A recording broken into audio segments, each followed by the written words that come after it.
zurück mit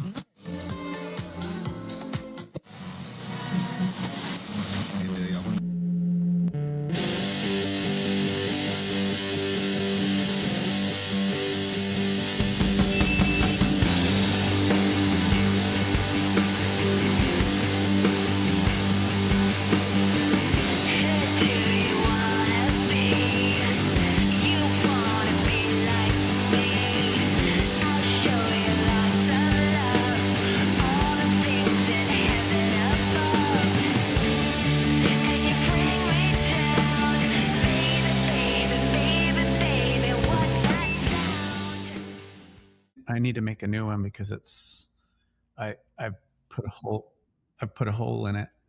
So Did you? yeah. Was it from one throw or is it from repetitive No, throws? just from so I glued the wood pieces are like this thick and they're all glued on the board, and just from throwing so much, like when the wood would deteriorate and fall away, and then it would just be the press board underneath it, and then I would just I was like, I need to put some more wood on there, but I'll do it later, and then I put a hole through it. Is it loud? No, it's not too bad. If you miss and then it bounces off and hits the floor, then it's all clang, clangity, clang. But I put some, what do you call those? Like gym pads, and then a moving blanket like on the floor so it doesn't make much noise. So, and I'm getting better so I don't miss as much. I like that you have an arsenal, kind of. Well, it's just trying to find new, interesting things to throw creatively or something. Yeah. No. I just found all these. I sent you a picture of those arrows that went with a blow.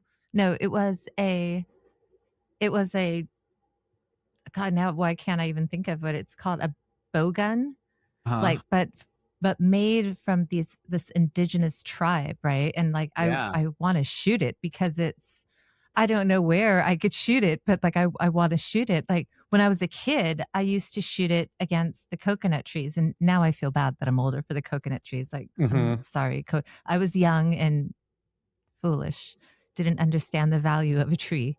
Well, I mean, that's what we all did. Right. But like, I was the same. Yeah, I mean, I've carved my name into trees and stuff, but, and like just the other day I was like, my mom like gets so embarrassed because I'm like at the park sometimes. And I've sent you pictures. I've sent Marty pictures. I'm like, look at this tree. It's like so amazing. Like, and so sometimes I like put my hands on it and I'm just like, hi. I'm like, I wonder how old you are. Like, I'm like talking to it. My mom's like, it's so embarrassing. Just stop doing it. People are looking at you. I'm like, I don't care. Yeah. I'm like, this tree has seen some shit. Like, it's been here, what, 200 years? Like, I know. Imagine what he's seen. Like, one of my favorite movies is The Time Machine. Like, it's an old movie. Is it the one where with the Morlocks and all that? Is that the one I'm thinking of? Yes. Yeah. Okay. I've seen it. They live underground. Yeah. And he builds this time machine. But one of my favorite parts of the movie, how the director chose to show time, was they showed just this shop, and it was like a women's dress shop, and they showed the changing of time as the mannequins, like as it progressed through the years, the fashions would change. And I thought that was kind of cool. I haven't seen that movie in a long time. No, I gotta watch it. Yeah, it's one of my favorites. And there's a famous San Diego band called the Morlocks, named after that. Do you remember them? Like garage 60s. Yeah, I do remember that. So you're back out on the road. Yeah, we just did a weekend up in LA and Oakland. I'm playing with Mrs. Magician now, who, it's funny, I just saw a Facebook post, those memory posts like 10 years ago today, and 10 years ago today, I posted a Mrs. Magician video. I was like, check out this new video. They're great, or whatever. Yeah. But, so I'm playing guitar and keyboards and then tambourine. So I'm like the old fella in the back going, Is this your first time playing keyboards live? I played keyboard. I played keyboards in Lunar Maps, but Lunar Maps is all like slow, and Yeah, yeah, yeah. I don't know how to play keyboards. I can do the one finger flock of Yeah, seagulls yeah. style, you know, but but this like straight away that like the first song in the set is I'm having to use two hands and all Yeah, this. So if I have the pre-show jitters, which I mostly get because I don't know how to play keyboard, the first yeah, song is kind of rough, but it's such a great song. So I try my yeah. best not to mess it up. And I was so usually I do kind all of right. stoked that you introduced me, as you do a lot of stuff, you introduced me to a lot of music. But I hadn't I somehow, like, it just went over me. I didn't hear Mrs. Magician. And Oh, then you gave it to me, and it well, was like this surprise. gift. Yeah, it was this gift, and, like, sometimes, people give you music and you discover things later in life, and that's Of fine, course. like, I had stuff going on. I looked back and I'm like, "When was this all going on?" I'm like, and immediately I'm like, "Oh, yeah, that's toddler age." Like, I was not listening to anything when my son was toddler age. It was just like this my focus is kid. Right.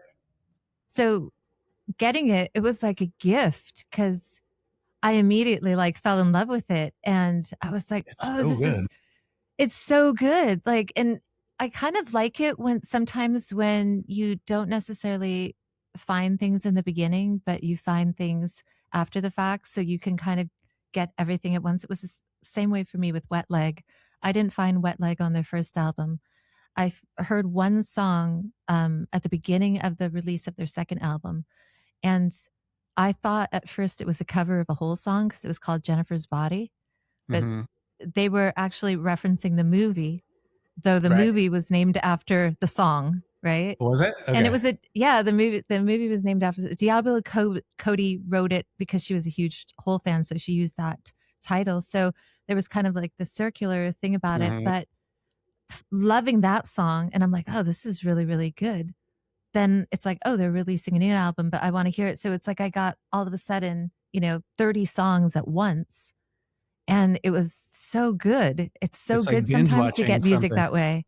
Yeah. Yeah, yeah. But also it gave me a better appreciation because you have all their work at See it as a once. block. Yeah, I feel I feel like about music sometimes like it'll hit you when it's supposed to hit you sometimes yeah, oh, I never paid attention to X band, whatever, until just the right moment, and then you're in the right space to hear it, and then all of a sudden it's just like, yeah. I kind of feel like there was a band that when I was in No Knife, our roadie Paul Drake, we'd all take turns playing the cassettes of whatever we brought and things like that. So it's back a long time ago. Um, but he would play this band that he toured with all the time, and it's I didn't pay attention. I was busy yeah, reading, or I was under headphones, or sleeping on the loft, or whatever. But then I can't remember where exactly we were, like Louisiana or something, driving through the marshes, and he put on the VSS again. But then all of a sudden, this time I sat upright and I was like, "What?" So there was this band that he used to drive around with, and they were called the VSS, and it's like members of Angel Hair. They have a record called Nervous Circuits, and it's one of my all-time favorite records. And like it just didn't hit me for a long time, and then when it did, I don't know, it felt like the right time. That was right yeah. around the time right before we were recording the Fire record, because I remember we were listening to it a lot when we were staying in LA recording that. I was showing Greg, the guy that produced the record. I'm like, you got to check this band out. Listen to this. Yeah. Well, now I definitely want to check it out Yeah. because if it's something you were listening to going into Fired, I've said it before a million times that it's one of my, like, desert island discs. I love that Thank you. album, obsessively love that album, and it's really cool that my kid, we were just actually talking about it the other day because he showed me some new feature on Spotify because it was, like, their 20th anniversary, and it shows you, like, your most played songs, And so he's like, let's go through yours and see what yours are. And it was kind of a cool experience because we sit there and he's like, good, like, so he was rating him. We were going through going, okay, good song, good song. Was there anything embarrassing on there? And we got to a couple of No Knife songs. He's like, good song, excellent song. And it was like, it was just cool that he made like the extra distinction, like of Mm-hmm. his own accord. And it kind of made me have, I mean, maybe I'm biased because it's a favorite record, but it's like, it, it kind of made me have more respect for him. I'm like, oh, he's actually got some good taste in music, Oh, nice like, going, kid. Yeah, that's yeah, good great. job. I'm always more excited, like, when he references good bands over, like, he comes to me with good grades. Like, good grades are nice, but it hurts more, like, Uh-huh. when he says, like, "I like this band," and it's a bad band, it hurts more. Yeah, So, yeah.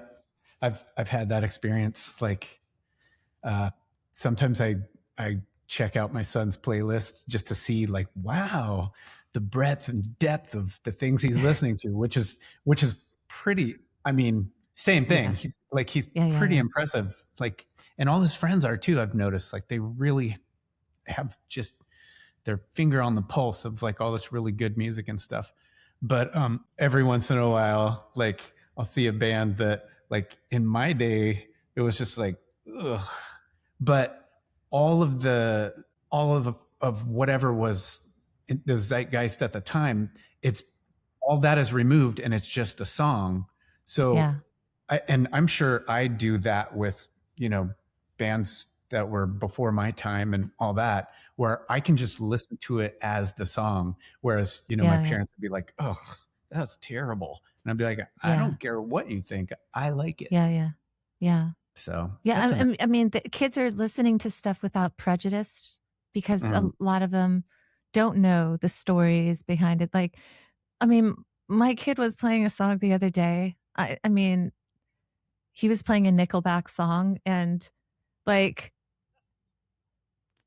I was like, "Well, why are you doing that?" And he's like, "Why?" And I'm like, Why are you playing that?" And he's like, "Mom," he's like, "I don't understand what's the big deal." He's like, "It's not a bad song. You should You just can play like," Nickelback and he when you schooled move me. into your own house. Yeah. Yeah, he schooled me though, and I was just like, "Have I even listened to Nickelback?"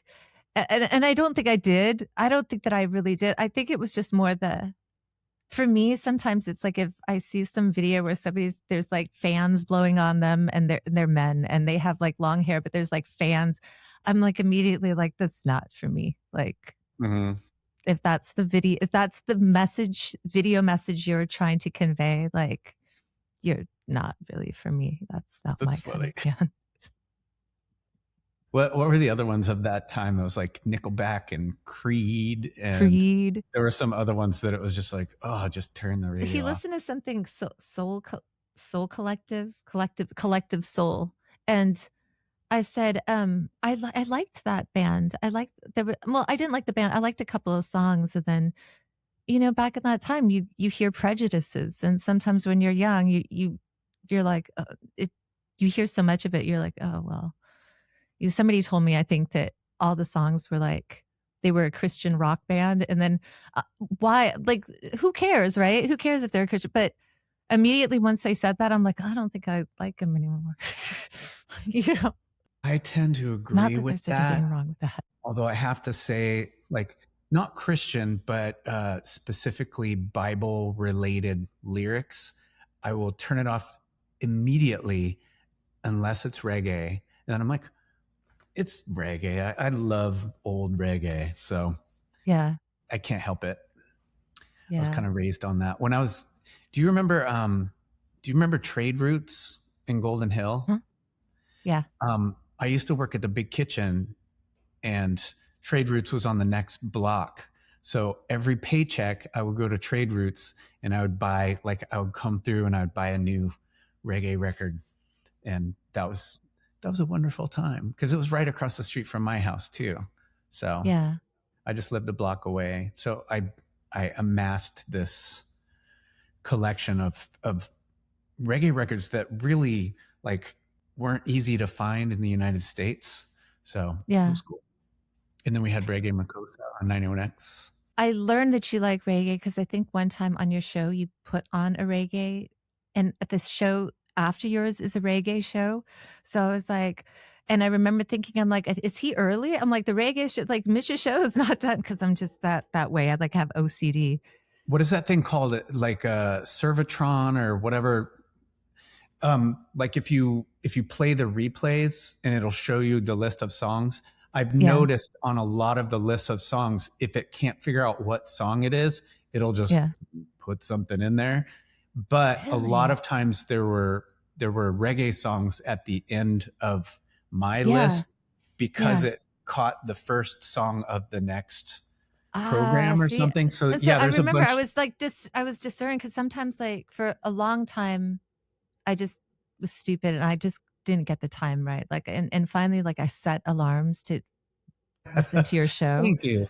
You're one of Um 10 to 12 people that are well potentially I listening well to the first show. I thought it was live, right? And I'm like, I'm such an asshole for not like listening. Like he's been on my podcast and I don't listen. So like I remember I set the alarm. I'm like, I'm gonna listen and I'm gonna let him know I'm listening live so he doesn't feel like I'm not listening. I'm sending you messages and you were like, I'm not actually there. And I'm like, oh, he's not even there. But and then you told me that I could go back. And I'm like, I missed this day. It really sucked. And you said you could go back. And I went back and I was like, oh, I hadn't heard that song. And you could play like the last 2 weeks. You can actually play it Yeah. through that.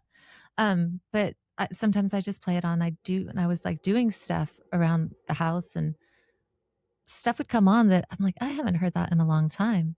Like, oh, I forgot that's a good song. There was stuff like I'd never heard before. And I'm like, oh, I like this vibe. And then it became a regular thing of it was your like That's Friday awesome. nights, but it was like my Saturday kind of mid afternoons. Right. And when you Which look is a at completely different vibe. yeah, no, but it Yeah. worked for whatever reason worked for me. And just Good. now, like when we went back on the 100 most played songs in the 20 years of Spotify, a lot of I'm like, oh, I was mentally thinking as Angus was going down the list, I'm like, oh, that's from Mitch's show. That's from Mitch's show. Mitch's show, Mitch's show, Mitch's show. Like, um, so it's I I've thanked you many times for this, and I don't know if you fully grasp like how much it means to me to be introduced to new music because of how much it's like everything. It's like the soundtrack from my days. It's my moods. It carries my moods. It shifts my moods. You are a true music believer. Thank you for like taking so much time to listen to all that stuff. Like it feels nice because I know like when I put it on the time slot, it was Friday night at midnight.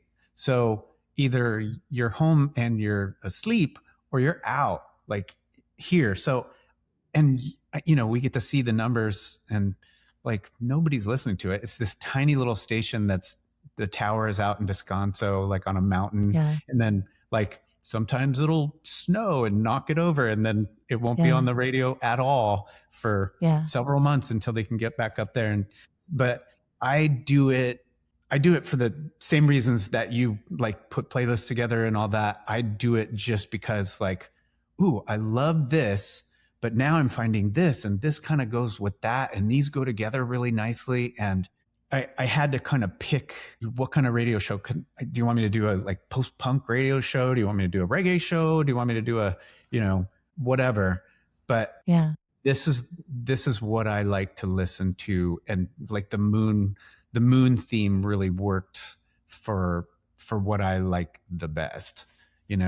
So just something that you could listen to late at night, either by yourself or like you're out and just throw it on the radio, something like that. But I do it for me because I know nobody's yeah. listening. But you're listening, so thank you. Yeah. And we have our playlist. We have a playlist and I'm you can honored. find it in our links. And I've been bad the last couple of weeks. I haven't added the week's playlist, but it's got like I think 2 years worth of your playlists on one, and I just keep Wow. adding to it. But it's such like I said, it I looked at my last 100 things and it was like that so much of that stuff is like Mitch like maybe the first time I heard it, I was at a different place in my life. I was in, my early 20s or my teens. Sometimes I hear a song and then there's, when you get out of high school and you get into life, so much is coming at you. And there's so many different songs that kind of align with what you're feeling that you kind of forget. Like I forgot how much I loved the Smiths Hmm. until, and then like I love the Smiths as a like 14-year-old, loved the Smiths. And then there was so many years of people shitting on the Smiths and just shitting on Morrissey. Well, Then like, he, and then he you kind of stop, brought that on himself. right? Yeah. And you stop playing it because you're like, I don't want to hear the people talk shit about Morrissey, so I'm just not going to play it. So you just stop playing it. Then my kid discovers it. He starts playing it. I'm like, God damn, that was a good album. Like, Me Is Murder is such a good album. Like, those are good albums. And why did I stop? Because, I mean, like I listen to worried those what other people guitars thought, too. right? Yeah.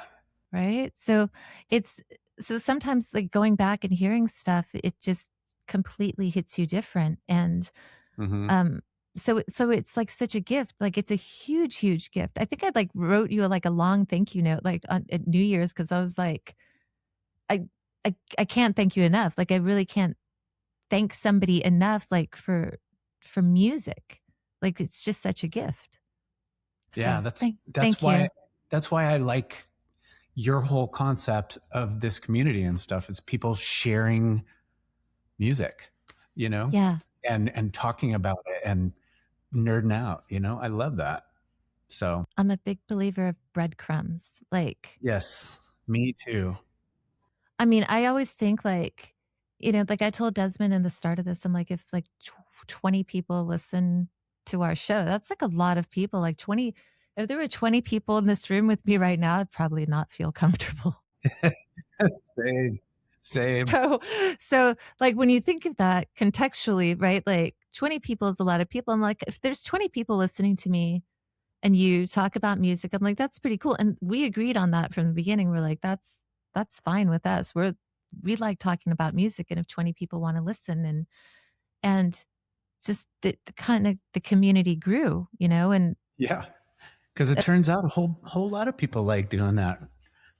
well, I think it's just like, I think that the people that I bring on the podcast too, like we all kind of love music. Nobody's coming here trying to like school us on music. There's so many people out there trying to school you on music. And Yeah. um, I'd rather talk about, hey, like what you like listening to growing up, because I like talking to my kid about that. Like I love, and I know that you like, you're saying you like to look what your kid's listening to. And I just released an episode of a podcast episode today, and we talk about your son, and there's a picture of his band and him on there because I was talking about um when listening to Kook, you can sometimes hear the influences, I suppose, but it's like they make the right choices. And that's why I thought that they were really, really good band. And so like I was Yeah. telling Brian about it, I'm like, they really, really make good choices. But even when they're putting their little, reels and stuff together, the music that they pick to go with it that's not theirs, I'm like, oh, those are good band. Oh, Slint, they're playing a Slint song. They know a Like, lot about music. It's yeah, crazy. Like in a good yeah, way. I never knew that much about yeah, music yeah, at their age, you know. yeah. I was It's impressed. it's I nice was to have super, super that sort of impressed. access to all that. But you still have to find it so Yeah. that they tuned in to those particular things. It's great. I have to tell you, um, Hudson, the singer of Kook, just posted something today, and he's got a new band. He moved to Portland, and he's got a new band, and they're called Half Mast, and it's already out on Spotify. And I think they recorded it themselves, so it's got that kind of raw vibe to it. Yeah. Yeah. I listened to it as I was driving around doing errands earlier, and it's really good. Totally, for the most part, totally different stylistically than Kook, but Yeah. you can tell it's the same. He's he's really creative, so Yeah. he's got good chops and good instincts, like you were saying. So, Yeah. and that Even, was I mean, Half it, Mast. Go half listen. mast.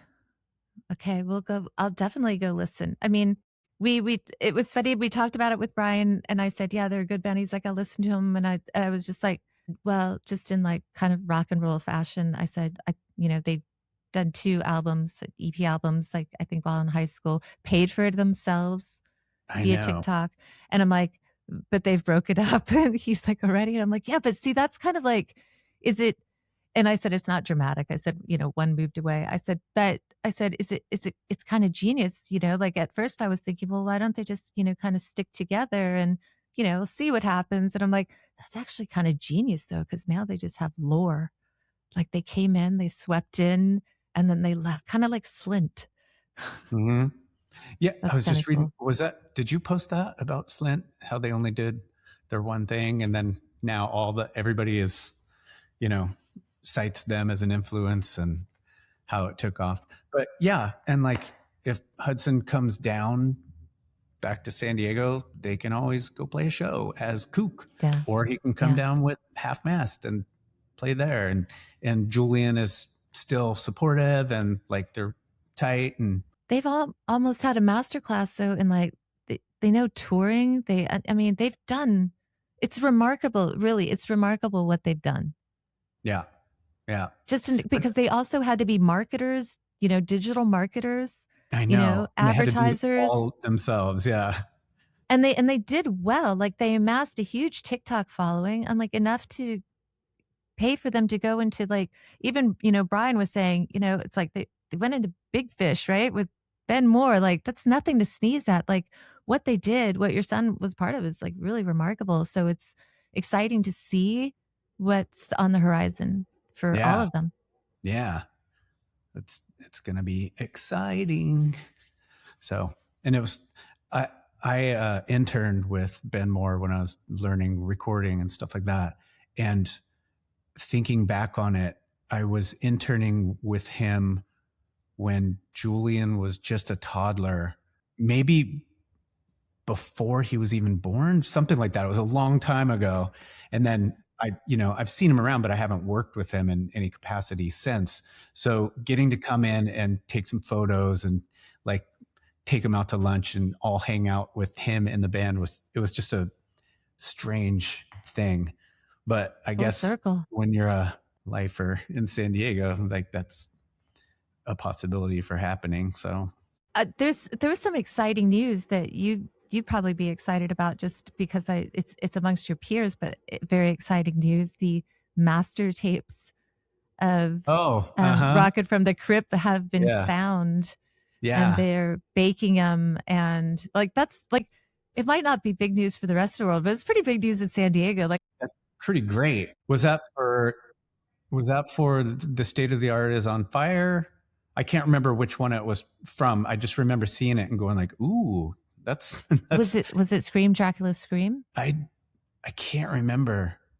I can't remember, but it sounded like they were successful and like it It worked. seems to be successful, yeah, Good. like, the story was that they lost their master tapes, they were, I don't know, stolen, or I'm not sure, but, John Reese was finding them, like, on sites where people were, like, selling them, and he was able to finally get them all, and they were Nice. damaged a little bit, but that's really cool when you get to find your art is still alive.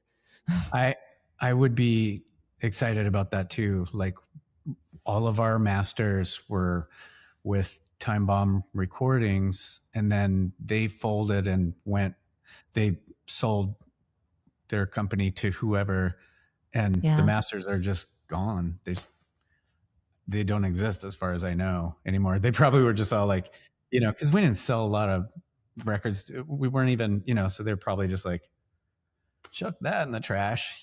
So, yeah, that's a but what are you gonna shame. do?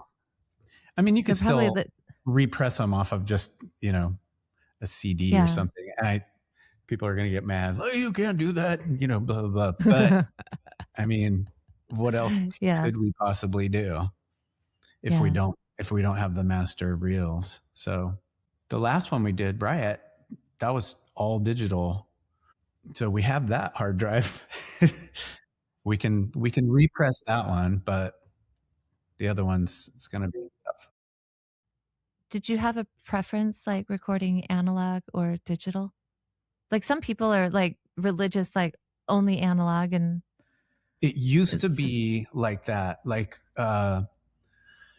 We did the first 3 records all analog, and then the fourth is all digital. But Yeah. and I think when he went back to Australia with the masters, he they put it all to tape to saturate it and get that tape vibe, and then they mastered it and whatever. But I think the advances that they've made in digital now, like Yeah. it's not really. I don't think it's really necessary. Like to do Yeah. analog, it's still like it's a cool vibe. Like you don't need to put things on vinyl anymore, but I still prefer records, and it's not Yeah. for like the warmth and sonic clarity because I have a Yeah. Yeah. Yeah. cheap little Techniques turntable, and I don't have any bitchin' equipment. I just Yeah. like Yeah. the feel of putting a record on. I like hearing the pops and scratches. I like the warmth of it. And I also like looking at the record cover and thinking like, what were they thinking? And reading the lyric sheet. Like I'm just, I'm from the 70s. So that's Yeah. what Yeah. we used to do. You put on headphones Yeah. and Yeah. you just look at the record while you listen to Yeah. the record. Or Yeah. you put on a record and you go, vacuum the house, Yeah. Yeah. but Yeah. it's that order is preserved, of that side, and then you have to turn it over to Yeah. side two, so all the songs are in the, I like the digital realm in that you can switch things around and do that. But I also like listening as the artist intended it. You know what I mean? Yeah. From start to finish because they put thought Yeah. into that. So they have a Yeah. reason for doing it, or maybe not everybody, but I Yeah. think there's art to that as well. So I think it also immerses you in the experience, yeah, you yeah, know? I like the immersive aspect, but I mean, I just listen to. I'm still on Spotify just because Qobuz just isn't there yet. I don't like Apple Music, and Spotify's Yeah. terrible, and they, you know, put ice ads, and the guy's a dickhead. You're a dickhead, Yeah. but it's still like until there's something that I feel like I can switch to and have, you know, because I still buy records and I Yeah. still Yeah. buy stuff on Bandcamp, and I try to support as I'm doing all that. But for the Yeah. convenience aspect, because all my life is just working, working, working now. So just like Yeah. everybody else, I suppose. So I don't know. How do you feel about it? I was just telling Nick, I was just recorded Nick Venti that was in Republic of Letters, and then his Hmm. side project when he went synth, was Nikki Venus. Well, he started a company, um, with Brian from Louis the 14th, Hmm. um, and they are kind of using not generative AI, but like it's supposed to make your music experience better through life. It's supposed to soundtrack your life. It's what it does is basically take in everything that you do, and it'll just eventually learn what your life is. And if you walk it, like when people start having those kind of glasses that you could see everything, like it could see you're walking into a park, it would automatically change the music to be something that would, and he's like, some people might like that. Okay, so it vibes with you. They're not making the song. Yeah. So I'm like, is it generating the AI? And he's like, no, no, no. It's actually using indie artists. Like, like maybe this song Hmm, fits this algorithm. interesting. And I said, so would it like replace Spotify? He's like, it would be like a competitor, obviously not at that level. And then my next question, I'm like, would you pay artists? And Yeah, he's like, yeah, he's like, we would pay by like if you played their song for 5 seconds, they're paid for 5 seconds. Because with Spotify now, it's like you have to listen to a song for 30 seconds million before they, times. Yeah, but 30 seconds, so all those 15, that's why like for content creators, like you're allowed to use 15 seconds and you don't need, permission. And if you do it longer than that, like I have to file copyright claims all the time because I put performances on, right. but I'm trying to preserve a historical, like I'm trying to say, hey, kids, this song is great, but Check watch this this out. Yeah. performance of Sinead O'Connor singing this live, because the CD is great, the album is great, but you need to hear, you need to witness, you need to experience. And we put that out there, and like immediately Flea wrote, and he's like, I was there. This was incredible. And that's what we want. Yeah. We want people to comment. If you were there, comment on it. Like I just had Yeah. a talk with the news the other day, and I said, you should put this on your disclaimer. And I'm putting this on my disclaimer where I'm saying, okay, obviously this is fair use, what I'm putting up here. And if you're the owner of this and you don't want it up here, let me know. Or if I didn't credit you, because sometimes it's hard to find who owns the videos. I'm like, but if you were any part of this, whether you were catering for this video, whether you were the hairdresser, please share your experiences if you're not bound by NDA, because this is the only way you can get real, authentic experiences now. Because a lot of stuff is generative AI. Mm-hmm. Like even if like right now when you go into Google and you're like, and you type something, the first thing I've been noticing that they give you is a AI generated summary of whatever you're typing now first. And then it's giving you all the search stuff. Because none of us need to drink water. Let's use it all for AI. Right. But that's something that we talked about also in, like the last podcast. I don't think AI is going anywhere. So I think that they need to, unfortunately, they need to ramp up and get more innovative of how to solve that problem, right? Like how to solve the cooling of it. Obviously that's not going to work long term. So it's kind of exciting in the sense that it's going to force innovation to survive. And what can come from that is amazing. I mean, like, we got Velcro because of the space program. Like every parent is happy with Velcro. Like, but that came from, things floating around when they were in zero gravity, and how can they hold everything in place? Oh, let's make Velcro. But that's also, the bad part of Velcro was that at 100% oxygen, it explodes. And that's sadly what happened to Apollo 1 and why those astronauts died, because of Velcro. I did not know that.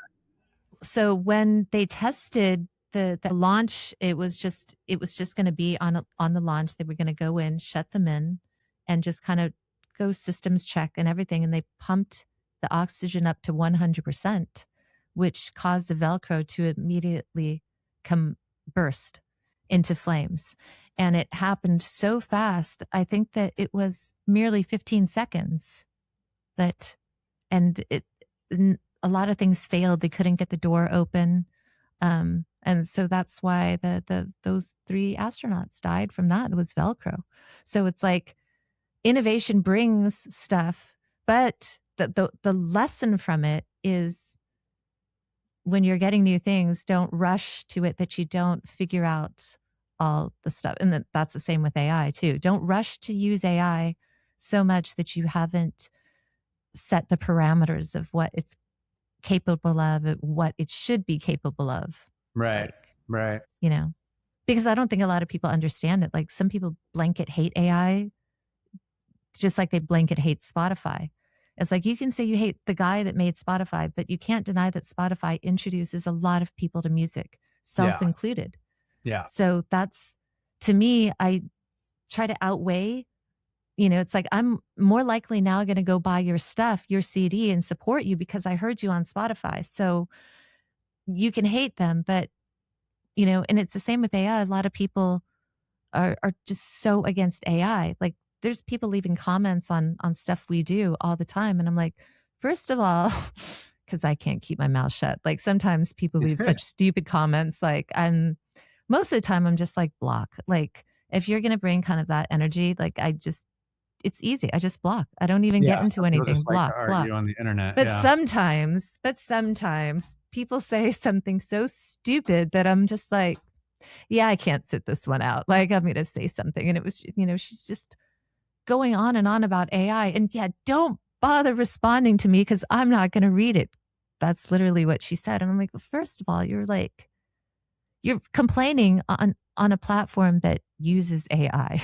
Yeah. Like, Yeah. you use AI daily. You probably don't even realize that you Yeah. utilize, it's so it's kind of like that. Like I like I don't use it to generate anything, but God, it makes life a lot simpler. I don't know. It's like gasoline. Like I have to have a vehicle.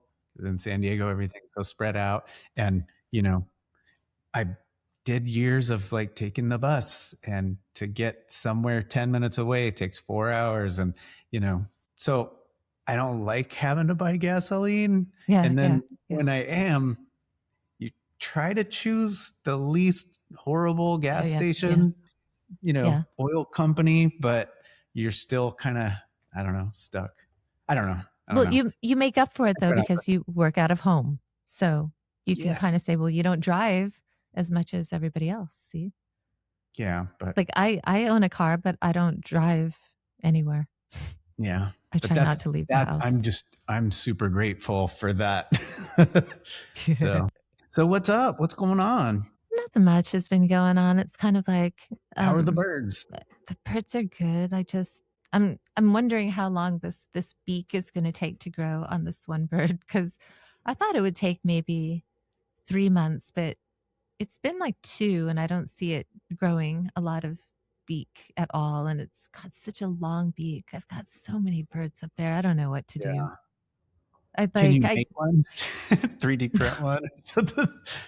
Stick it on there I've with looked tape. into Stick this. it on I've there with actually looked Velcro. into this. Yeah, Really? I've looked into this because I saw that there was a duck that had a broken beak, and they 3D printed a beak for him. And there was a turtle that lost part of his shell, and they did that. And so like I was actually looking at an engineering perspective, like is it possible? Is it going to attach? But it's also still a baby, right? So Oh, I've got oh, that. okay. I just yesterday I got a blind bird, and Agus was like, "What?"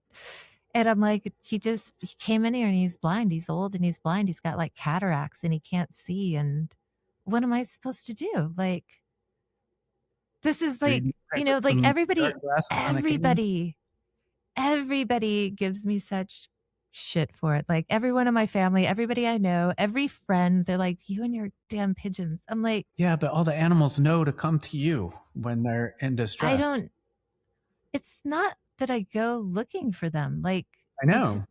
You don't have they to. just show up. And what am I supposed to do? Like, I got one with string foot the other day, and it was Familiar. so tight. You know what Oh, string foot is wrapped around because you string foot. saved one. Yeah, you Right, saved right. one. Okay. I didn't know And it I was didn't know there was an actual so, term for that. So, yeah, it's called string foot, and it was so bad. And I had one last week where he lost his toes, and like when I found him, it was so bad. The string was so bad, and his toe was dangling. And I removed the string that was left, and I just started him on antibiotics and cleaning it out every day. And then the toe fell off, and then I gave him antibiotics for a couple days, and then it healed up, and I let him go. And I saw him yesterday. I was telling Angus, I'm like, oh, I saw our string foot fella. He's okay. He's uh, good. But this new one, I released him the other day, and he had string foot. And so I've gotten better at taking care of them because I know, like, it's been since COVID, so like I can recognize certain things now, and I know what works and what doesn't work. But it's just the numbers are growing because there's so many get like I you should try grab to a get some lot kind of funding or something. adoption for them, right? Adoption. No, because like, and sometimes I used to just get them because I thought they're gonna die, and I didn't want them to have a traumatic death where like Yeah. something is attacking them because they're weak. I'm like, let them just die in peace. And Mhm. but some didn't die and they got better, but they got better, but they were still kind of gimpy and like Mhm. couldn't go. And so now like I've got this crazy about like last night I counted 27 birds up there. Wow. You have your own flock. You can you can teach them to do big sky tricks all together and stuff. Right. Like, Some are smart, some are dumb, some are assholes. Like I was telling my mom, I'm like, some are total dicks. Like I there's kind of like a Tao of the pigeons, I suppose. It's like nice when I love going up there. It's quiet. right? Like there's nothing up there. I just hear a Mhm. lot of the birds. I watch them, like I sit, I do other things.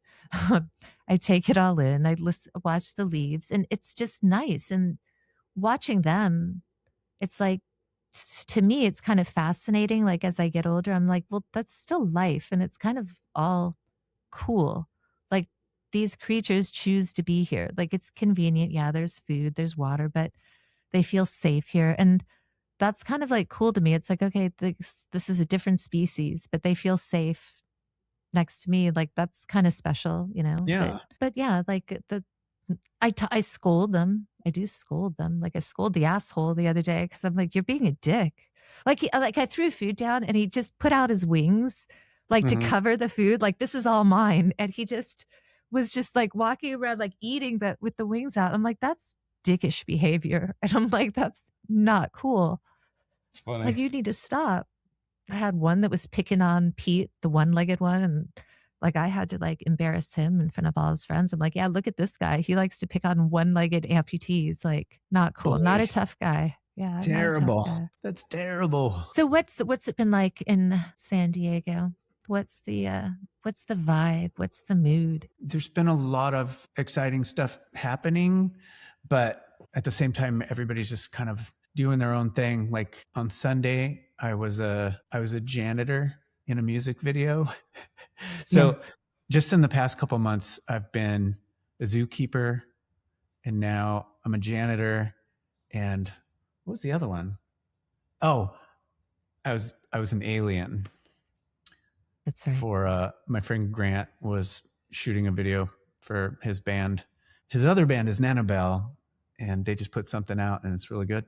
But they needed an alien, so I had to put on a mask and a suit. So I was a zookeeper, an alien, and a janitor, like with my zip up Yeah. onesie. What do you call those? Things I'd they call 'em wear. onesies. Yeah, onesies. There was a period that we had lots of onesies. Yeah, but they're still onesies. Like, there was a period we had a lot of onesies here. I don't know why. Really? Hmm. Yeah, but because it was just kinda, like, nice to snuggle in, and for some reason, they were really sold here. Also, like, animal caps. Like, so I've got, like, panda hats, like, buffalo, like, all these things. After you wash your hair, it's cold, there's AC in every house, so you put on the little hat. Okay, so it's hot It's outside, it's freezing inside, and then you put on a hat to kind of balance it out. I always wear this flannel because I get cold. My mom's like, "Why do you wear the same thing every show?" I'm like, "'Cause it's like the flannel I wear, and that's part of the house when I'm cold. Like, I just throw it in the corner, and I get cold, and I wear it." I did wear this, not for you, I wore this for your son, Nice. for you. I know he's a Bowie fan. Like, every time I see He him, is. I see this image of Bowie, I always think of Julian, because that year. Oh, he dressed up as Aladdin Sane. Yeah, because it was so good. That was so funny. Did I tell you, like, I made his outfit? And it was just like one of his old jackets and pants, but I used different colored duct tape to make his outfit. And it turned out looking pretty good. Yeah. However, it was duct tape. So all over his entire body, it was really, really heavy. And he was a small kid until like last year, and now he's taller than me. We just went and saw Echo and the Bunnymen last night, and he came down, and he was to hear on me, watching him go trick or treating with his friends, and they're all running up the street, and he's trying his best to run, but he's in duct tape pants and a duct tape Yeah. suit, so he's just like, hey, come on, guys. He was like Ralphie or whatever, or Yeah. not Ralphie. Who was the little kid in A Christmas Story? Daddy's gonna kill Ralphie, and he's all bundled up, and he's like, "Oh, come on, guys, wait up." Yeah, yeah. Anyways, that's what it reminded me of, and I felt bad that I wasn't more of a clothing designer because he was suffering, and I was laughing at his pain. I remember just thinking at the time, I'm like, because you told me, you're like, "Yeah, he's, like, really into him," and I'm like, "Man, I hope, like, when my kid," I remember thinking at the time going, "Man, I hope when my kid gets that age, like, He's listening to good music. And he is. The other day, it shows you the most played song you've ever played on Spotify in the history of all Spotify. And my son trolled me so good. I can't believe it. I don't know how he did it, when he did it, but apparently anytime that I wasn't looking, he would go turn on my phone, play it, and turn my phone volume down. Drake is my number one most played artist on Spotify. I knew it was going to be that. That's pretty funny. You probably could have Nice heard song, kid. in San Diego me yell, "What the like, I was like, how is this? It was like 1,100 hours. I said, how did you do this? He's like, Mom, you never have your phone on you. He's like, you just leave your phone everywhere because you don't carry it on you. He's like, so I just turn on Spotify, play, repeat, then turn your volume down and walk away. Cause he's like, you never carry your phone. And I was like, that's like the craziest, that best troll ever though. Like, it's really good. I wish I was really better good at practical jokes, but I lack the stamina and the foresight, you know? Yeah. I get too excited and I probably wrap myself out because I'm like, I want to witness, I don't know, the reaction so fast. Like, didn't I hear a story like how you trolled him, like every single item of clothing or something when he went on a trip was like, I love my mom or something? It was when he was like 13. They're still at that age where they're like, Mom, could you do this for me? Mom, could you do that for me? Mom. And I kept telling him he was going on this camping trip up in the mountains and with his friends. It was, it was for the school. It was residential. And I kept reminding him, I'm like, the school sent you a list of all the stuff you're going to pack. You're supposed to pack. I printed out the list for you. You should go and, check it off and pack. And didn't do it. He was leaving on Sunday. Saturday morning, he was just like, hey, I'm taking off with my friends all day. I'm like, but you're leaving on a trip tomorrow. Did you pack? He's like, no, Mom, can you pack for me? This is the only time I've ever had foresight in my life. Only time I packed for him. But every single shirt said, my mommy says I'm special. My mommy says I'm cool. My mommy loves me. Like every single t-shirt. Where did you find all that? Did you make it? Like, no, I ordered it online. Got bags on the bottoms of the bags where he couldn't see, like if he set the bag down, but if the bag fell over, it said like it was painted on, I love my mommy. On every like toothpaste, on all his underwear, everything said, I love my mommy. Cause he told me, do not write my name on my stuff. Cause I'm like, should I put your name on your shirts? And he's like, no, don't do that, Mom. I do not want my name. So I didn't write his name. Cool. I wrote, I love mommy. Like I wrote on everything, right? Oh my God. Everything. I send him off on the trips. Has not checked anything. He has to take a 10-hour train ride up to Chiang Mai, where your son was actually. Your son went up to Chiang Mai, right? Yeah, he's in Pai or something. Up to Chiang Mai, yeah. And they were supposed to sleep the whole trip on the train. They're 13. They're with all their friends. This is like Hogwarts, right? They're having so much fun. They have these bunk beds, so nobody sleeps. Like nobody sleeps. The teachers were like, we're not even going to try to get them to sleep. The teachers were like, we're going to sleep. So the kids were up. Gets there. First thing they said, put on your hiking outfit. We're going on a hike. Opens it up. Like, I've never heard him so angry at me in my life. Like, what is this? Like, he was yelling at me and everything. Yeah, and then, imagine. and he was, because he was cranky. Like he like later apologized, but he had no sleep. And the sudden realization of, wait, one shirt, second shirt, there is every single shirt says something.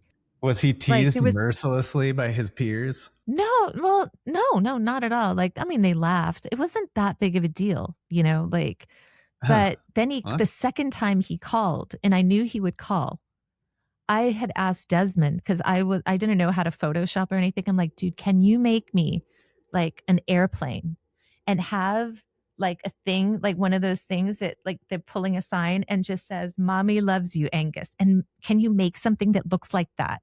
And he's like, yeah. Within seconds, he sent it to me. So then Angus calls me to now berate me. He's now like in a cave. He has a moment where he can call me and berate me for everything going on. And I'm like, You got hey, service from do a you cave? hear anything? I'm like, do you hear anything outside? He's like, why? Why? He's like, I don't know. I hear a plane. Just total coincidence, right? I'm like, you hear a plane? I'm like, that's it. I'm like, that's it. Then I sent the picture, right? I'm like, go outside and look at the plane. Like, he hung up on me. Like, he yelled at me later. Like, he was so upset. And then the next morning he called and he's like, Mom, that was pretty good. That was Yeah, pretty funny. I He's mean, like, that is pretty good. he was still a little upset. And when I went to go pick him up at the airport, though, I came and picked him up on one of those costumes that you blow up with air. Mhm. So it looked like me riding a dinosaur. And I chased him around the airport with him totally running away. And to this day now, he wears all those t-shirts that I bought him. He wears all the time. Like now he wears them proudly. Like Funny. he wore the my mommy says I'm special. He went out the other day and wore that. He's wearing it ironically. Yeah. Right? Yeah. Like I said, I told you, I'm like, I told you at the time that one day you will say this is funny. Cause at the time he was like, no, I'm not. This is Yeah. awful. You're the worst mom. And then afterwards, all his friends were like, I wish my parents came and picked us up in a dinosaur outfit. That was cool. I mean, it's definitely a memorable story. I wanted to ask you, because I mean, you have a really good perspective because you've toured back in the day, like before social media, like was what it is now. And before it was easy for people to get music out. And obviously the crowds change too, right? I mean, there's a certain way that people are the certain kind of air and environment of those times before versus now. How does it feel going out on the road now versus, 20 years ago? I don't know, because I mean, by the time we stopped touring, like most people still didn't have cell phones. You could buy a cell Yeah. phone, but it was a brick and it was really Yeah. didn't get service anywhere kind of thing. So now you can bring your laptop, your iPad, your phone, and you know, quietly scroll in the van or set up the next show or advance a show. Like we had to pull over and use those little cards to advance the show. Kind of Yeah. sometimes we would just kind of head for the middle of the city. We were often close, like pull off there and we'll try to find the club with like little street maps, that we Yeah. bought at Yeah. the gas station and stuff. And now you just, you know, put on your Waze app or Yeah. whatever, and then just The find Thomas all that stuff. guide. So, and in that way, it seems a lot easier. Yeah. Yeah. So, being out with Mrs. Magician, it was a different feeling because, like, I got to just be like, I just sat in the back, and if I Yeah. Yeah. nodded off, I would fall asleep for a little bit, or I'd read, or things like that. Like, whereas Jacob, he did most of the driving the whole trip. Yeah. Drew did some, but Jacob did the bulk of the driving, like all the way from Oakland all the way home. He drove the whole way. Like and just watching from the back and knowing like he's got the responsibility of everything on his shoulders, and like the album's coming out and this is Yeah. Yeah. Yeah. he's got all that on his mind. I remember when that was me, and that was I loved it at the time, but it was also it's stressful. So Yeah. Yeah. it was cool seeing it from the other perspective, just being an observer, and then just coming along for the ride, and then we'd show up at the place and go get something to eat together and talk and laugh, and then get up on stage and play. And Yeah. I mean, we started practicing for these shows maybe January to learn them. And I was like, how am I going to remember all these changes and keys and all this? Yeah. But Yeah. we just drilled it, and it got to the point where I was like, I got this. I can do this. And I felt like we were pretty tight when we played the shows. So Yeah. I don't know. I'm looking forward to if they still want me to play with them and all that in the future. Yeah. I'm looking forward to doing more of that. Like Yeah. I like the material too. So, and Yeah. we toured with Weird Nightmare, which is um, the guy from the singer from Met, his new band, and they were all really nice and great band, and it was. Yeah. I just had a lot of fun. Yeah. There was no drama or bullshit. Like, Yeah. when you're out in a van with 5 or 6 people for a month and the van's breaking down and you're out of money, and somebody was too drunk and they're hungover in the van the next day and all that stuff. Like, there was none of that, and it was just a weekend, Yeah. but Yeah. it was cool. It was like a vacation. I treated it Yeah. like a vacation, just time get away from San Diego, because I haven't really been anywhere for a while. So it's nice. How are the crowds like now? Like, it's been a long time since I've just recently started getting back going to shows. Like, Hmm. there was just a long time just being a mom. I didn't have time.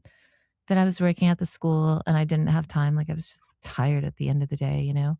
And Hmm. so I wasn't going to shows, but when I see videos of like shows, like a lot of times I see sometimes it's just like a sea of phones and I'm like, wow, that must be really weird. And like I Sometimes, wonder yeah. how is that the normal? Like, I went to Craftwork recently and I was telling my son it was kind of really nice because I'd see maybe people record a few seconds, but then they'd put it away. It wasn't like this thing the whole night. And Hmm. um before that we went to go see Pumpkins and it was kind of similar to that. And when you look back, there wasn't a lot of people that made videos. And I'm like, that's actually kind of cool because that means that they were in that moment. Hmm. Right. So that's kind of cool. And it was the same. Like I took videos of the crowd because I always loved like The when lighter. I've yeah, like well no whenever I've gone or have had the privilege of going with my friends or something on like somebody's tour and seeing the crowd of people, it doesn't matter what band it is to me, but when I see a crowd of people like singing along to a song or just like filled with absolute elation because this song that they love, like I get really soppy emotional. Like I'm the I same. Yeah. love taking pictures of crowds. It was funny because I went all over South America with a couple of bands and they were just like, do you have a lot of band shots? I'm like, no, but I have a lot of crowd shots. They're Uh, like, why didn't you take pictures of the band? I'm like, 'cause there's like 17 photographers there. yeah. Yeah.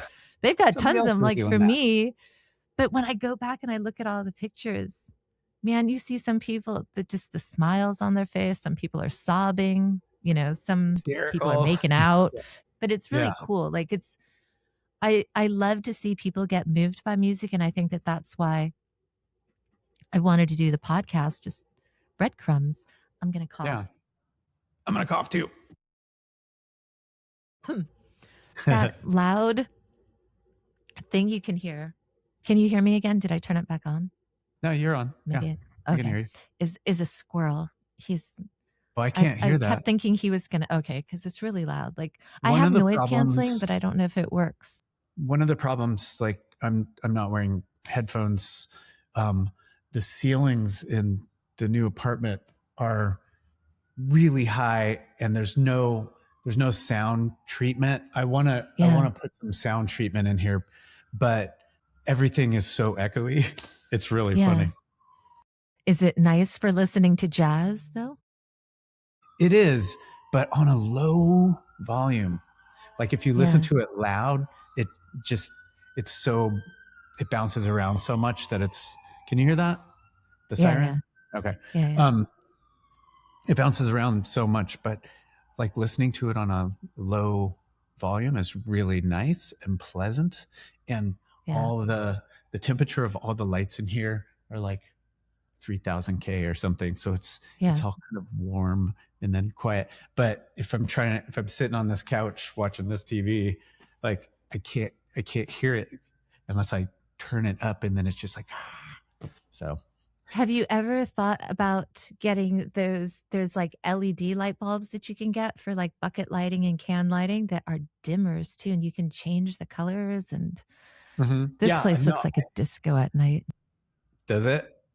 Nice.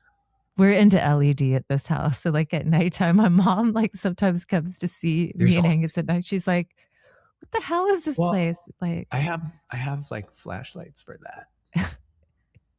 I have a collection that's a of good one. like all these different flashlights with different colored bulbs and different things like that. Oh, that's I make cool. my How own. was rave?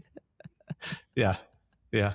But one of the things I liked when I moved in here was like all the lights in here were 3000K or somewhere thereabouts. Yeah.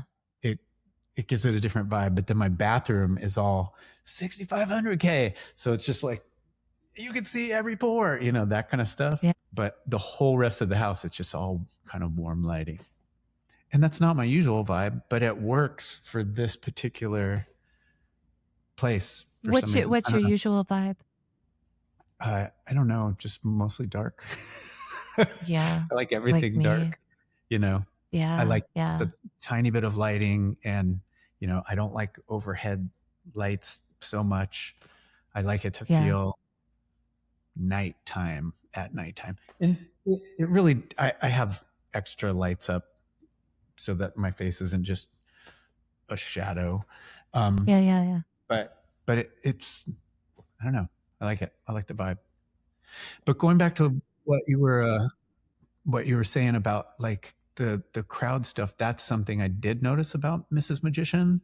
Like those shows, everybody was singing along. Like Oh, some of these nice. songs, like They're catchy. their albums came out in like 2012, and this is the first album they've put out in 10 years, I think. So a lot of these songs, like I have a San Diego playlist I just called Slow Death because that was San Diego's nickname. But it's just a whole bunch of local bands on it, and the second song on there is Mrs. Magician, and this is a really old playlist. So Yeah. like there are the cell phones and people are recording, but it seems like people are recording, like you said, kind of in smaller bits. They're not like getting the whole song. They just want to be like, I was there, and put it on their Instagram stories or their TikTok or whatever. Yeah. But people were still really engaged, and that was cool to see, because I'm kind of perched in the back because I have a keyboard and then a guitar behind that and then a tambourine over here, so I get to kind of see a lot of what's going on with the crowd and how they're reacting to these guys. And it was really cool. I liked it a lot. This song is the Dead Alive song. Like, it was stuck in my head. Like it's good stuff. I always say when songs get stuck in my head, I always think, oh, that's a good song, because it's like not every song gets stuck in my head, but when I go up and I start like humming stuff to the pigeons, I'm like, oh, I must like this song, because it's like I'm singing it along to the birds to hear, and like, why? Like, okay, because it's in my head. So that's always like a good sign. So that's kind of exciting. I do like the songs, and I like the videos are fun. The way he chose the set list, like I was familiar with a lot of the songs, and then I was less familiar with some of the songs. And like now that I know all of these songs, I'm like, these songs are all bangers. They're so good. It's really fun to play them, even though it's a kind of wildly different style of playing than I'm used to. It's got elements of like kind of surf to it. Like it's the first time I've used one of those whammy bars like on a guitar kind of thing. But it's really fun to play, and it's fun to be a part of that song coming together and going out. Like I like it. But now that's what it reminded me of, kind of like a surfy kind of kind of vibe. garage kind of. Yeah. But he's got Jacob Turnblum. He's got such a knack for writing a good hook. Like it's poppy in its execution, but not necessarily a pop song. You don't feel icky listening to it. It's just a really well written hook or line or things like that. It's super cool. I enjoy it. So, and also it made me have to go out and acquire a new amplifier because I got rid of all my amps. So I got a new Really? amp, and then I also had to get a keyboard, because like to figure out. So uh, this happened to coincide perfectly with my son turning 18, and he's getting ready to graduate and all of that. But I always told myself, like I was playing in Lunar Maps. We put out a record in 2011, and we played about 6 shows, but it was getting to the point where, um, are we going to start? Are we going to take this out on the road? Are we, I'm coming home at 3 in the morning because I have to go unload all the stuff at the practice space and then drive home. And it's a Thursday or something. It got to the point where I was just like, I had to make a decision. Like, and I decided that I really just want to be present in his life throughout his childhood until he's an adult. And, people have their different things and all that stuff. And I was like, if I can do one thing in my life, I want to do that. I want to be around and be present with my son. So I did it. I did it. But he just turned 18. He's about to graduate. He's got his band. He's got his girlfriend. He's got all his friends. Yeah. So he's out with them all the time. And, we still get to interact. But all of a sudden, I have all of this time. And it was like perfect timing. Like he texted me, Jacob texted me, and he was just like, would you be interested? Like, we've got this record coming out, and would you be interested in playing? And I was like, I don't know. I don't have an amp. I haven't played guitar in years, But he's like, yeah, just come try and, try these songs and see if you can figure them out. And then we'll kind of go in and play them and see how you feel about it. And so it got me motivated to do all this stuff. And now I'm back thinking about music again and creating music and, being a part of it. And I'm a really shy, reticent kind of person, and like, I don't think I can do music anymore. That's the way I felt. Like, yeah, I want to, and it's fun for me as a hobby, but I think that part of my life is over. And the way he just kind of went, come with me. And it was just like, all of a sudden I'm on a stage and I'm playing and sweating and, jumping up and down. And he just put me back into it, and it just was so kind of seamless. I'm really grateful for that. Even if it was just for that, like that weekend, Yeah.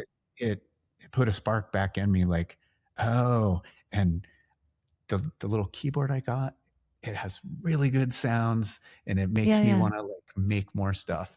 So Yeah. I'm Sometimes excited. that's just all the kind of things align in it, and I think that's kind of cool when that happens, like, it's in an organic way. But I saw some of the videos, and I think I sent you a message saying, "You look like you're having, like, a really good time." Like, you just look like it looked like that's where you belonged. Like, you just look like you were having a good time, like, that's I could see that's your place.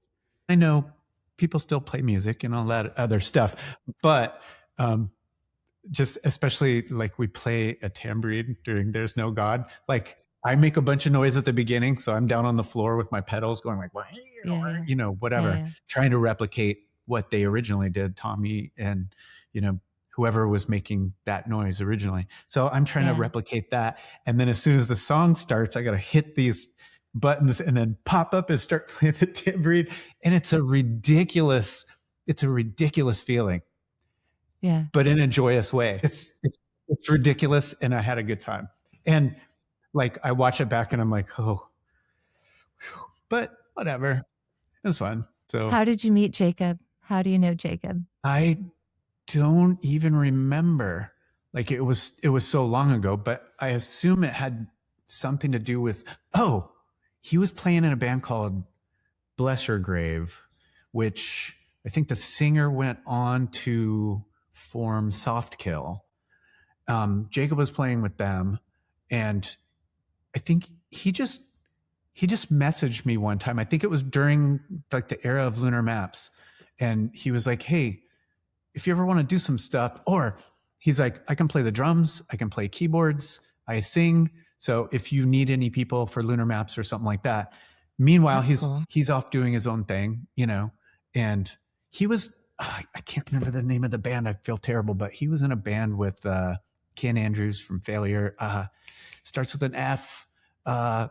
Anyways, they were in, you know, he just kind of does all this stuff, and then he's got his solo music that he puts out. He's just one of those prolific, you know, musicians. And Yeah. I'm the opposite. I'm like, I will write one song and then I'll sit there and pet it. Like I think of a song like a bonsai tree. You know, I have to prune it for, you know, several years, and then I'm like, here you go.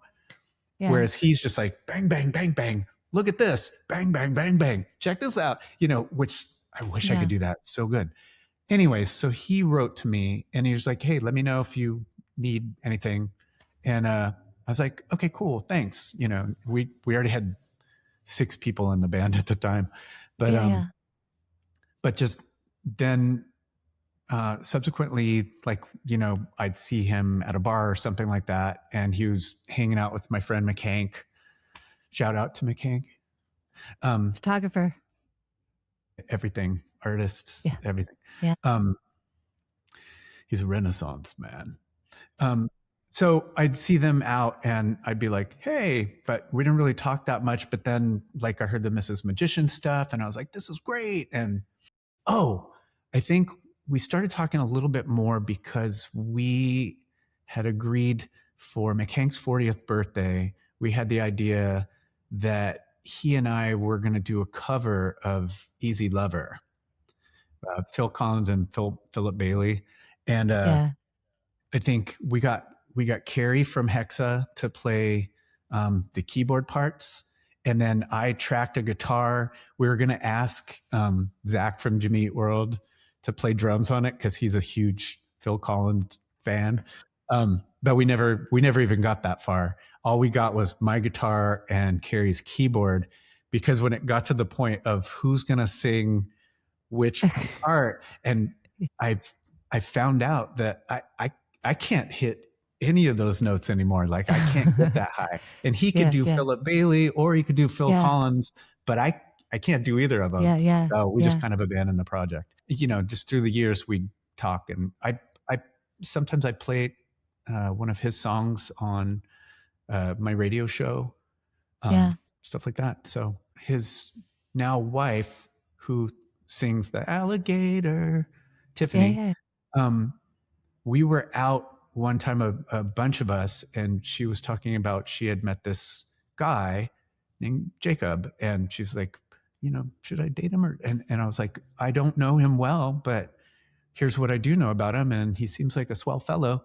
And so they started dating, and I was one of their photographers at their Vegas wedding several years back. So they got married in one of those, you know, the little Elvis chapel things. So I went and took photos of them.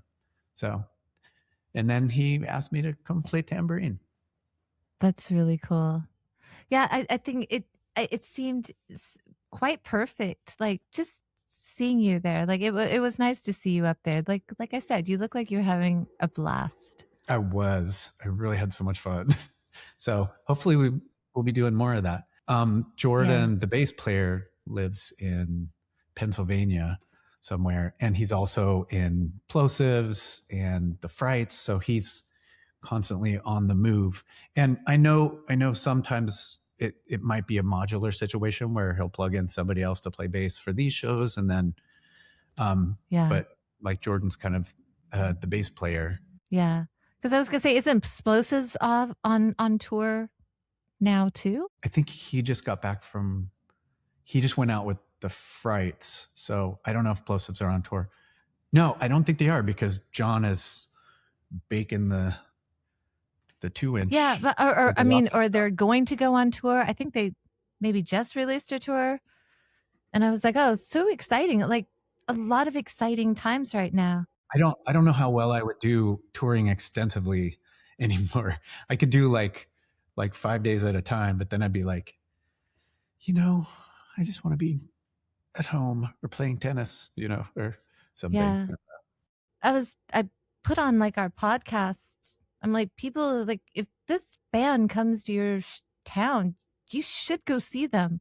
I'm like, Yeah. because I don't think a lot. I mean, because I'm from San Diego. I tend to know like who's in different bands, but obviously, I mean, I don't know how much of that gets out there. So like, I don't know. I'm like I was telling Anuj, I'm like, this is an important tour, and he's like, oh, I've never heard of the band. I'm like, yeah, but look who's in the band, Anuj. This is like important. I'm like, this is what people should go see. Like, if it goes out in their town, they Yeah. need to go see this. Like, this is stuff you should push out there to your 1.6 million followers just for the sake of music, like, You saying this is calling to mind. uh, if you need to go and see a great live show, have you seen Schizophonics from San Diego? no. Okay, look up a video.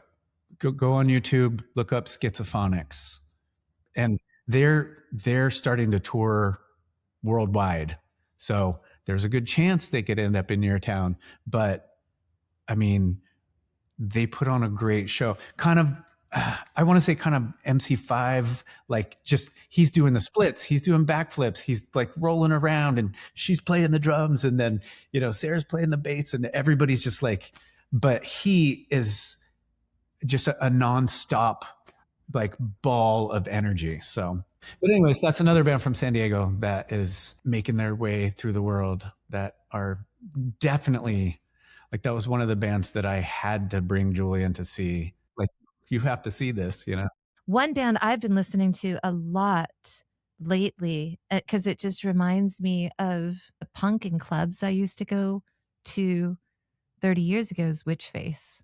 Love Yeah. Witchface.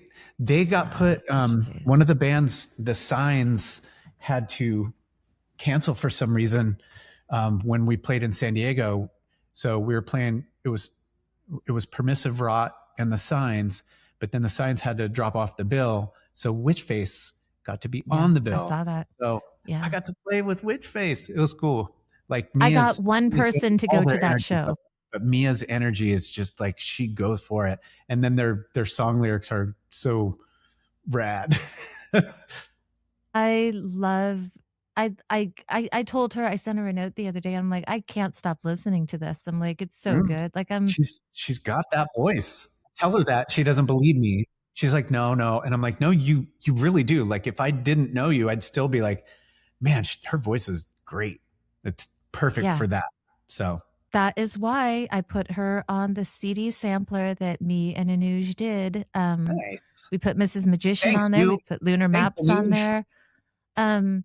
Because we were trying to we just love music. Like, our whole days are spent back and forth, me and him, just like sending each other music clips. And sometimes he's never heard of something, or sometimes he brings something to me I've never heard of. And it's so much fun. And we always think, because both of us don't monetize, so we just like putting breadcrumbs out, and sometimes it's hard. Like, I know that it's tough, and this is something that we've been talking about together. And we spoke to another guy that we know, because it's tough for bands, I think, today. Like, you are not just in a band, you have to be a social media director, manager, marketer. And there's no money in it. So you have to do it all yourself. You can't hire anybody to do it because you can't afford to do it unless you have a really high paying job. But then if you have a high paying job, you don't have time to do music.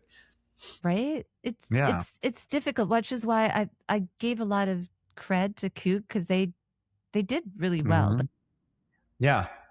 Their reels, everything that they did were quite smart. I'm like, oh, that's why I expected them to go down the road of Silverchair. I'm like, they're gonna, like, I told everybody that, I'm like, they're like the next Silverchair, not in terms of the sound, but in terms of like, a lot of people gave Silverchair shit when Silverchair came out, because they were just like, it's sound a lot like Nirvana, because they're youngs and they sound, but it's like, but they wrote those songs at 14. Think about that. They're I know. good I know. songs. Like, can you Yeah. write that? You're 28 and you're talking shit about them. Right. Did you write that? And like, no, like, shut up, right? Like, they did really, really well. And going back now, you listen to it, it's still good music. And so I sat there and I'm like, they're really good like that. That if more people heard them, they'd be like, that's a really, really good band. Because I see a lot of bands that come up, um, and I see them get some air from, I don't know,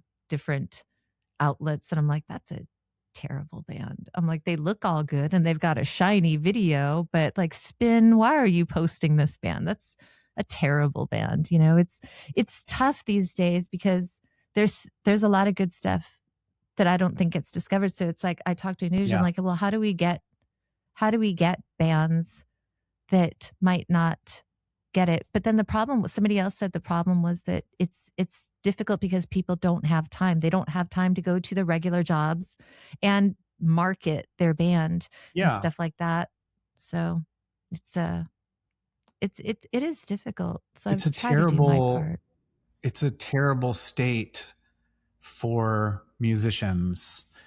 Just like looking at it from an outside perspective, like there's no way to make money on anything anymore. Like, Yeah. Live Nation's taking the bulk of that. They're taking all your merch. It's like a merch rate, so they're taking all your merch Yeah. money, and then, like, there's no record labels doing tour support. There's no, like, there's just, if a band is on tour, they're losing money. So they are doing it for the love of it, unless they're right at the top, somewhere. Mhm. So they're on their Yeah. bus and they're playing, whatever. But if you see a smaller band out on tour, they're doing it because they love it and they're losing money. Yeah, yeah, yeah. It's Yeah. it's a hard thing these days. That seems to me like it's kind of worse than it has ever been, so it's tough. For example, Midnight Cowgirls. It's a band with Jenny V. Jenny V's played bass for the Eagles of Death Metal. Uh, Eagles of Death Metal. She has her own stuff out. And she's, married to Slim Jim Phantom, and he's with Stray Cats, and Stray Cats are going out on tour. And so Midnight Cowgirls was invited to go on tour. But they oh, were like, nice. hey, not everybody, we can't afford it. They're like, we have this great opportunity and we can't afford it. And so they're trying to crowdsource it, and they may or may not. And it's like, that's the reality, that somebody that's a very decent musician that's pretty well known still Yeah. can't afford it. No. But on the flip side, my son just had to pay almost $200 for concert tickets. And I was like, for what? And he's like, the weekend. I'm like, okay, I'm going to move beyond that. But 200, like, that's crazy to me. I Like, know. how are, and at the same time, I see a lot of people going, yeah, people aren't going out to shows anymore. Fucking with $200, like, how can they afford A to? burrito is $20 now. Yeah. That's why I live in Thailand. It's not, everything's not overinflated, thank God. But no, I mean, even that, like, we went to Kraftwerk and we were way in the back because I didn't want to be around people. And I'm like, I don't need to be close to four guys on keyboards. Like, I was trying to tell. It's mostly going to be the screen, right? So, yeah. At first, my son was like, he was gruffing and huffing and like, why I would be in the front? Why'd you get the thing in the back? And I'm like, number one, this is a long show to be standing. Like, and I'm too old to stand for 2 hours. I'm like, that's that. Number two, I don't want people breathing all over me. Like, that's like, I went through these things. By that time, we were on the back and there was nobody around us. We were like on like stadium bleacher type seats. So we had the it was perfect. And I had the cheapest tickets. I was like the smartest one. How much were those, if I may ask? 100. I mean, that's Kraftwerk, and that's really cheap for Kraftwerk. But yeah, and it's an experience. But that's how do how do kids go to concerts? You know, I I don't told know him, I how said, kids do anything. I don't know how kids can afford to rent an apartment. I don't know how kids can afford to eat a burrito. I don't know how anybody can do anything because we're all getting priced out yeah, of everything. So, and it, it's it shocking. it's been bad, but now it's like, I mean, this is untenable. We're not going to be able to sustain this. I I will say that I'm shocked because it's been like 16 years since I've been out of the States, right? And when I Yeah. left, smoothies were like $5, and I thought that that was expensive. And I Smoothies. saw, Smoothies are worth more than gold now. yeah, I saw some place that it was So advertising a smoothie for like $20, and I'm like, I just thought that that's crazy. $20 yeah, for a smoothie? it's insane. That's a meal. That's a meal for like that's a meal at a nice restaurant here in Thailand. $20. You can, That yeah, that's like when I hear about how much, a rental is there, it's just, man. when I started thinking about that, I'm like, I still use the same Colgate toothpaste, but why does it cost so much cheaper here than Colgate costs in the States? Like the cost of stuff here for the same stuff that I Mhm. buy in the States is so much cheaper here. And then you start to ask, well, why is that? You Yeah. know, why is that? You have to ask yourself, why is that? And then I realized, I'm like, man, I was getting screwed by a lot of things over there. Like, and so now and then you take out, okay, now you don't have stress of, I need to come up with 10 grand a month to live, right? You don't have that stress. You have time, you have freedom. Like, a lot of people ask me, they're like, why do you seem happy all the time? I'm like, what the hell do I have to be upset about? Yeah. Yeah. Like, It takes such a load off of your mind, you know? And yeah, when people always have a boot on their neck, you can't expect them to not feel that stress all the time. And if you just take your foot off their neck, like, yeah, so that they can breathe and so they can just experience, we're not supposed to be living like this. This is not natural and normal.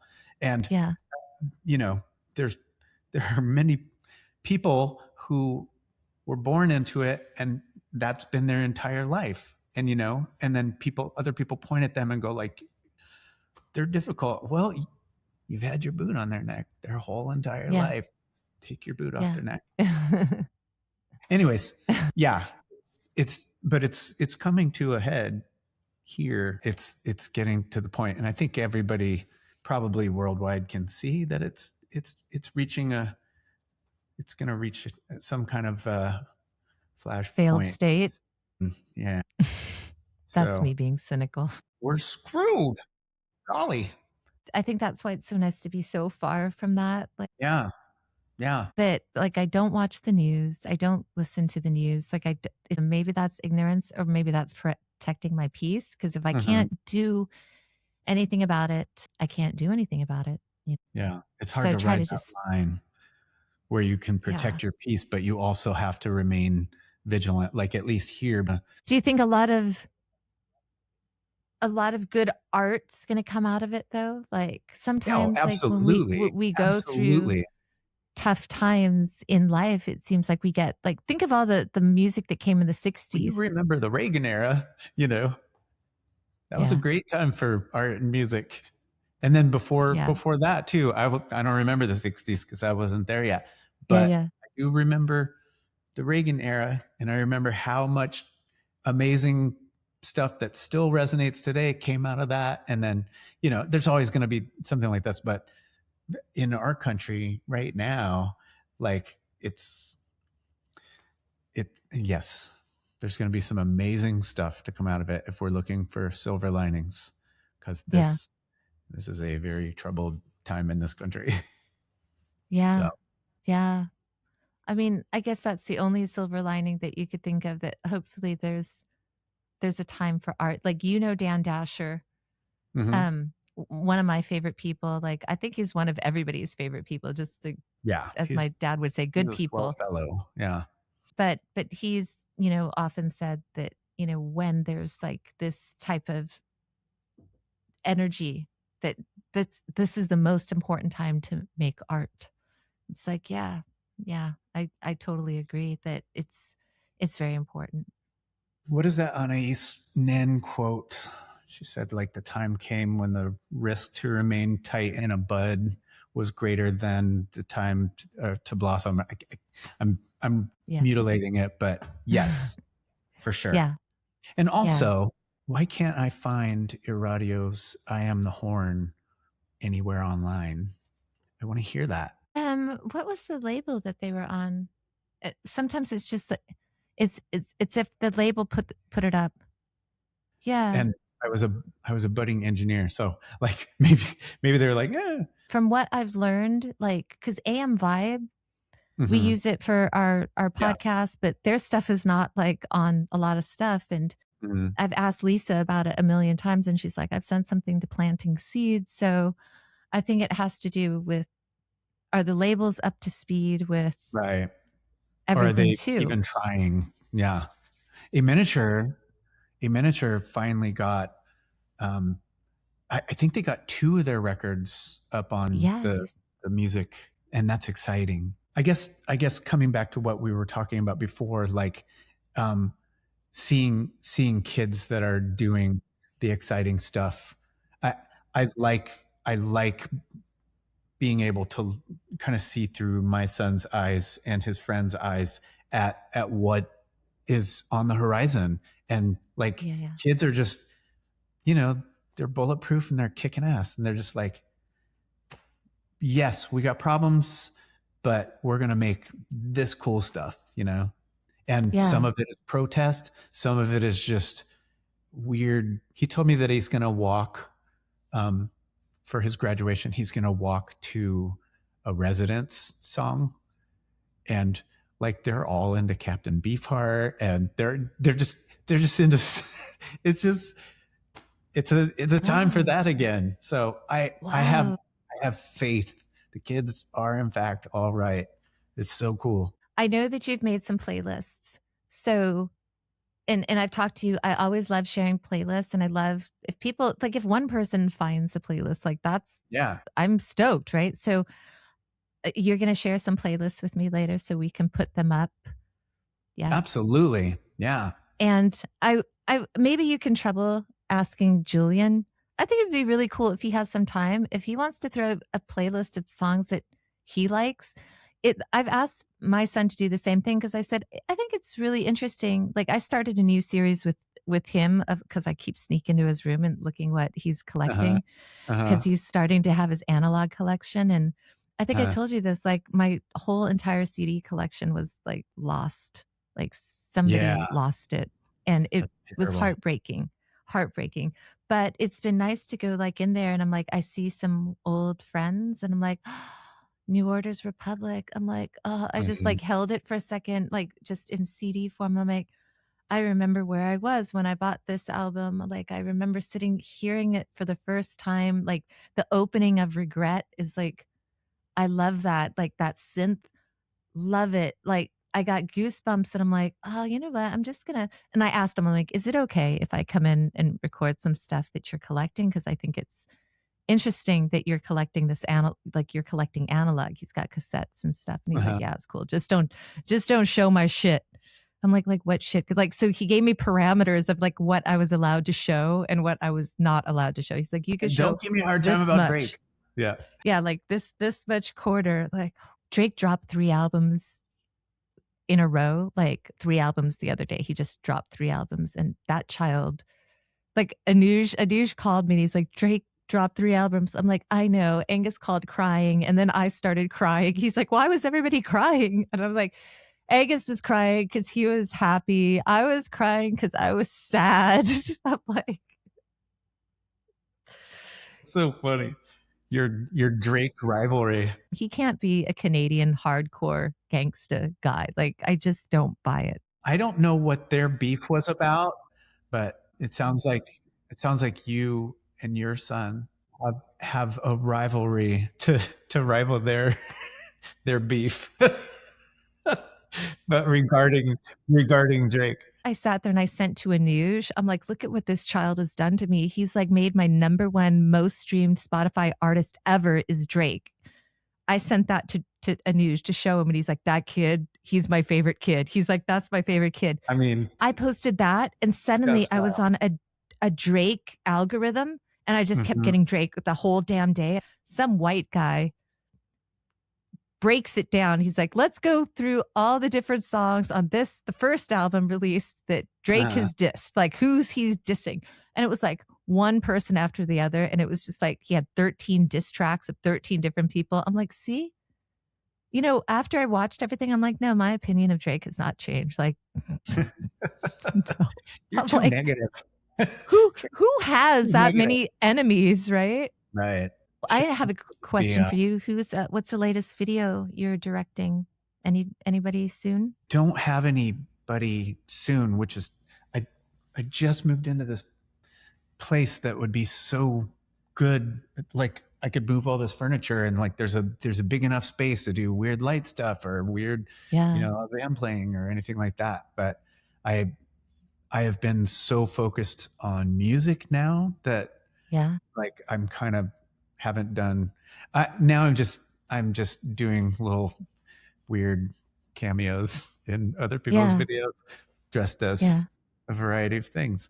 So, but are you just playing stuff yourself at home lately? I mean, do you find yourself picking up the guitar at home or picking up the keyboards? I've been picking up the keyboard more than the guitar because I could spend 4 hours just like with the arpeggiator and like going through the different sounds and, you know, or making a pad and, you know, dialing in things. Yeah. But just that's one of the things that's so involved about just keyboards. Like you could spend hours just trying to make a sound that you like and then, you know, saving it. Luckily we can save it now. We don't have to like patch it each time or remember the settings on a piece of paper. That was such a pain in the butt. But I haven't been doing as much guitar but my mind is bent toward that. Like I'm thinking about possibly making like another Lunar Maps record or like a kind of a cinematic kind of instrumental record, like night music or, you know, kind of Ryuichi Sakamoto-esque or something that's more like something with no drums, something like that. I don't know, something that's just really, really like melancholy or whatever ends up coming out, I guess. Yeah. So, ooh, how exciting. I'm excited to hear. Yeah.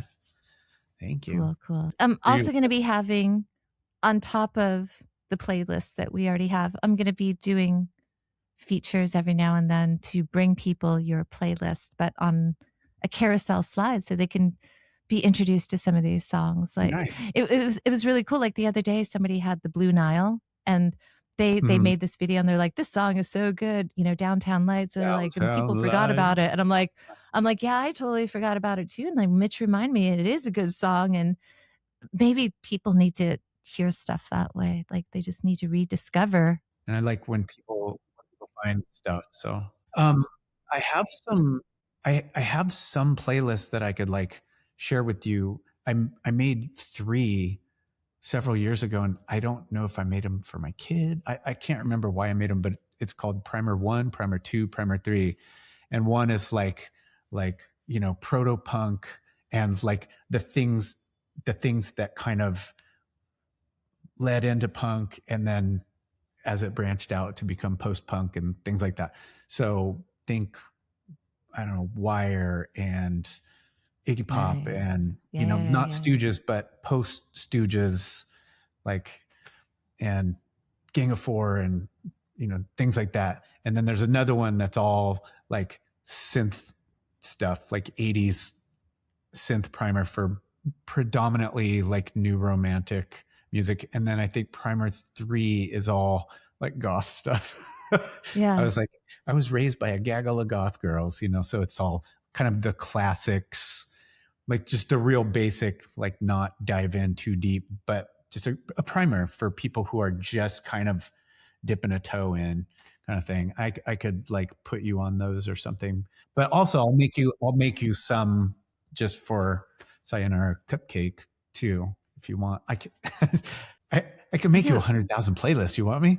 Or you want me to? That would be cool. I can do it. I was gonna ask you why what was the reason you called it primer? Was it a primer into those genres, or was it a Yeah. primer into understanding you? I don't know. I think I initially, like, if it was for my son, you know, when he was 8 or something like that, it's like, let's start here.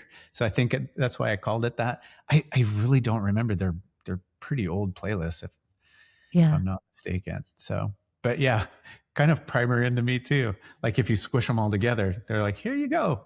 But I also wanted to make it bite-sized enough that it's not like, like I hated when it went from, I don't know, and a lot of people would disagree with me, but I hated it when CDs could hold 74, 80 minutes of music, and then bands started doing that. I was like, it's too much. Like it should fit on both sides of a 90-minute cassette.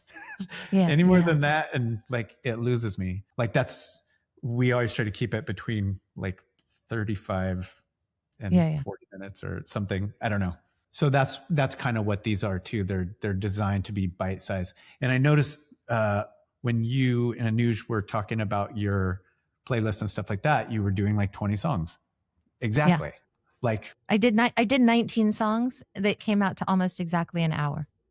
Nice. And see, I didn't want to like saturate it with, like I got to 19 songs and I'm like, that's it, 19 songs. It's almost and 1 hour. That way people can take it in and not be overwhelmed because there's too many items on the menu or something like that. So I'll try to make a couple like that, and then you can pick and choose which ones you want to use. So want to just shout out, because I've listened to that CD sampler because I put the songs on there, right? And I love all the songs, but it's actually really good. And I hope people just put it on and listen to it all the way through, because there are different genres on there, but the songs are really good. They actually all flow.